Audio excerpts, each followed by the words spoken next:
সবাই হচ্ছে ফ্রেশ হয়ে এখন আবার বের হয়ে যাব, আমরা খাওয়া দাওয়া করব। যেই দিন আমরা কক্সবাজার ফার্স্ট এসেছি সেই দিনের ব্লগটা। আসসালামু আলাইকুম, কেমন আছেন, কি অবস্থা সবাই? আসলে হুটহাট করে চলে আসা, কাউকে কোনো কিছু জানানো হয় নাই। আমিও খুব একটা মনের দিক দিয়ে ভালো ছিলাম না, তারপরও ভাবলাম যে মাকে ওয়াদা করছি যে কক্সবাজার যাব এবং হোটেল বুক করা ছিল, জাস্ট চলে আসলাম। তো কক্সবাজার আসলে আসলে ভর্তা দিয়ে ভাত না খাইলে কি একটা আফসোস থেকে যাবে। কে কে এমন ভর্তা পাগল আমার মতো কমেন্ট দেখতে চাই, আর কারা কারা কক্সবাজার গিয়ে ভর্তা খাইতে পছন্দ করেন।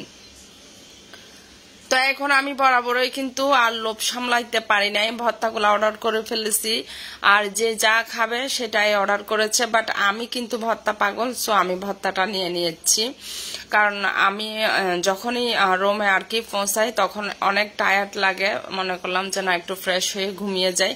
তারপরও ঘুমানোর চেষ্টা করেছি, একটু হালকা পাতলা ঘুম আসছে না আসছে ওরকমই, কারণ কক্সবাজার মানে ঘুরতে হবে, বুঝতেছেন এই তো, এখানে ঘুম টুম চলে না। তো চলে আসলাম খিদাতে, একদম ফেরের ভিতরে ইঁদুর পড়ে গেল। তো এখানে হচ্ছে গরুর হচ্ছে মেজবানি মাংস, আর এদিকে হচ্ছে কক্সবাজারের লইট্টা ফ্রাই, আর হচ্ছে ভাত, আর সাথে আছে হচ্ছে ভর্তা, কয়েকটা আইটেমের ভর্তা নিয়েছি, আর ডালটা আমি আসলে সব সময় মনে রাখবো। আর আমরা যেই হোটেলে খাইতে গেছি সেটা হচ্ছে আলগনির খাবারগুলা খুবই মজা, সেটা আসলে আমরা জানতাম না। আমি যখন ওখানে টমটম চালানোর একজনকে টমটম উঠলাম আমরা, তখন তাকে জিজ্ঞেস করলাম কোন হোটেলের খাবার আর কি খুবই ভালো হবে বা মজা হবে, আমাদেরকে একটু দেখাই দেন। টমটমওয়ালা যারা আছে তাদেরকে আপনি যেই খানে নিয়ে যেতে বলবেন বা যে ধরনের সহযোগিতা চাইবেন তারা কিন্তু করবে। তো আমি বরাবরই কিন্তু ওদের হেল্প এবং তাদের ইয়াতেই হচ্ছে আমি চলে আসলাম আলগনিতে। আলগনিটা হচ্ছে কলাতলি বিচের আর সুগন্ধা বিচের মাঝামাঝি জায়গায় পড়েছে। তো আসলে খাওয়া দাওয়ার ব্যাপারটা একটু বুঝে শুনে খাইতে হবে। অনেক সময় আমরা অনেক টাকা খরচ করে ফেলি কিন্তু ভালো খাবারটা পাই না। তো আমি কিন্তু পেট ভরে এতটাই খেয়ে ফেলছি, আসলে আমার মনেও ছিল না যে এটা মানে কি আমার বাড়ি না। যাই হোক, আমার বাড়ি হইলে যে খাবো আর হোটেল হইলে যে খাবো না এমন তো না, না খাইতে হবে। মজা না হলে আসলে খাওয়া যায় না, মজা হওয়ার কারণে একটু বেশি করে খাইলাম। আর নতুন জায়গা, নতুন নতুন ভর্তা অর্ডার করলাম। আর কক্সবাজারের ভর্তাগুলা বিখ্যাত, সবাই জানে বাংলাদেশে যারা যারা খেয়েছে, বাংলাদেশে না যারা বাংলাদেশের বাইরে থেকে প্রবাসী আপু ভাইয়ারাও আসে ঘুরতে, সবাই তো কিন্তু ভর্তা পাগল। তো খেয়েছেন যারা যারা তারা ভালো, নিউ নিউ আইটেম, নতুন নতুন আসলে পদের ভর্তা, যেমন এখানে হলুদ ফুলের ভর্তা দিয়েছে, কাঁকরোলের ভর্তা দিয়েছে, তারপর তিতকরলের ভর্তা দিয়েছে, কলার হচ্ছে যে মোছার ভর্তা দিয়েছে, তারপর আলুর ভর্তা দিয়েছে, তারপর হচ্ছে শুটকির ভর্তা দিয়েছে, পেঁয়াজের ভর্তা দিয়েছে, আরও কি কি ভর্তা যেন ছিল। আসলে সবগুলা ভর্তা আমি অনেকটা চিনিও না, জাস্ট আমার কাছে কিন্তু খেয়ে ভালো লাগছে আর কি। এখন চলে যাব খাওয়া দাওয়ার পরে সাগর, এই সাগর পারে আমায় পাগল করেছে। তো চলে আসছি আমরা এখন লাবণী পয়েন্টে। আর ওখানে হচ্ছে আমার কাছে খুব একটা ভালো লাগে নাই, মানে সাগরটা ভালো লেগেছে। অনেক অনেক মানুষ, আপনি চাইলেও এখানে একটু গোসল করা বা একটু মজা করা পারবেন না।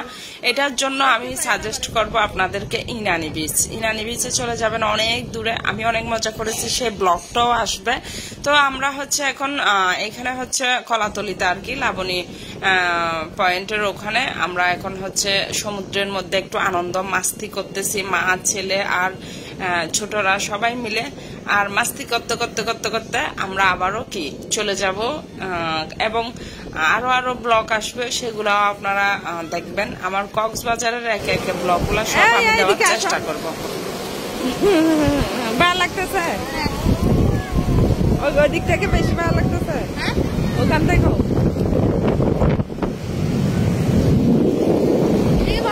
ছেলেমেয়েরা ঘুরতেছে পানির মধ্যে, একদম আনন্দ করতেছে। এটাই আমার কাছে বেস্ট পাওয়া, কারণ সন্তানের আর আমার হচ্ছে একটু ভালো লাগার জন্য এসেছি। আমার কথা বাদে দিলাম, কারণ আমার মনটা তো একেবারেই ভালো নাই। আর কেন ভালো নাই সবাই কম বেশি আমরা জানি। তো যাই হোক, এখন আসলেই ভালো না থাকলেও কিছুই করার নাই। একদম উড়াইয়া দিছে, উড়াইয়া দিছে পানি। তো দেখেন আমি দেখেন কত এতটুকু পানিতে আমি পুরা। তো চলে আসছি কক্সবাজার চলে আসছি আমরা আবারও। তো যারা আমাকে কষ্ট দিতে চায় তারা আসলে কষ্ট দিতে পেরেছে কিনা জানি না, তবে আমার মনটা ভালো করে দিল সমুদ্র। তুমি আমার সব কষ্ট তোমার সাথে শেয়ার করলাম। অন্ধকার হয়ে গেছে কারণ আমরা একটু ঘুমাইয়েছিলাম একদম।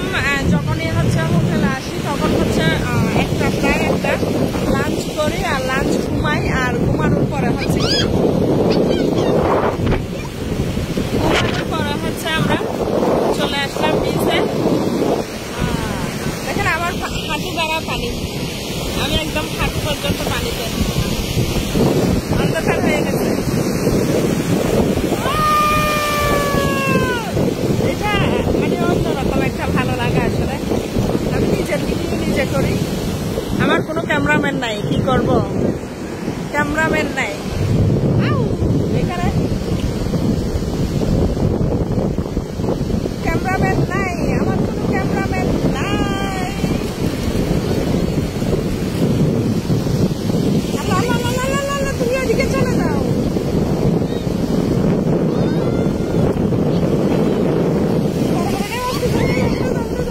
উঠে যাও, উঠে যাও, বড় বড় ঢেউ আসতেছে। আসো বাবা, আসো একটা ছবি, আসো তারা।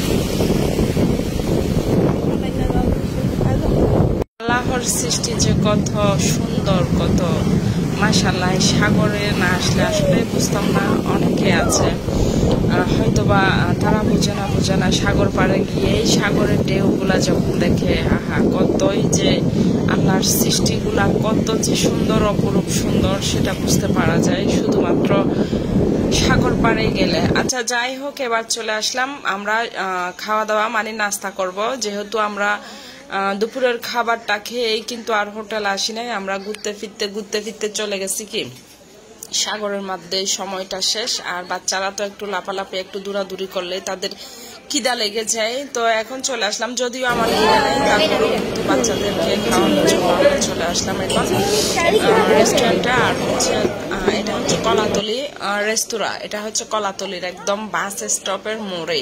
বাস স্টপ মানে আমি ভুল বলতেছি কিনা জানি না, আমি কলাতলি মোড়ের যে বাস ছাড়ার টিকিট কাউন্টারগুলা সেগুলার কথাই বলতেছি। এমন না যে কক্সবাজার বাস স্টপ, কারণ কক্সবাজার বাস স্টপ হচ্ছে কলাতলি মোড় থেকে আরো অনেক দূরে। তো এটা হচ্ছে কলাতলি রেস্তোরাঁ, চাইলে যেতে পারেন। অনেক ভালো খাবার এখানে। আমরা কিন্তু রাতে খেয়েছি, দুপুরবেলা আমরা আলগনিতে খেয়েছি, আর হচ্ছে রাতের বেলা আমরা খেয়েছিলাম হচ্ছে যে কলাতলি রেস্তোরাঁ। তো যাই হোক, এখানে একটু সুন্দর সময় আর কি মুহূর্ত কাটাইলাম সবাই মিলে। এখন চলে আসলাম আমাদের একদম হোটেলের পাশেই, দেখতেছি একটা সুন্দর এখানে হচ্ছে, আর সবাই দেখতেছি এখানে মিউজিক নিয়ে নাচানাচি, একদম অনেক আনন্দ ফুর্তি চলতেছে। আমরাও ঢুকে পড়লাম, বাচ্চারা অনেক আনন্দ করলো, কিন্তু মিউজিকের কারণে আসলে আমি ভয়েসটা করে দিছি। এখন হচ্ছে আমরা কি একটু ঘোরাফেরা, একটু এদিক সেদিক পোস্ট দিয়ে ছবি টবি উঠাই নিলাম, এবং অবশেষে কি হোটেলের উদ্দেশ্যে চলে যাব।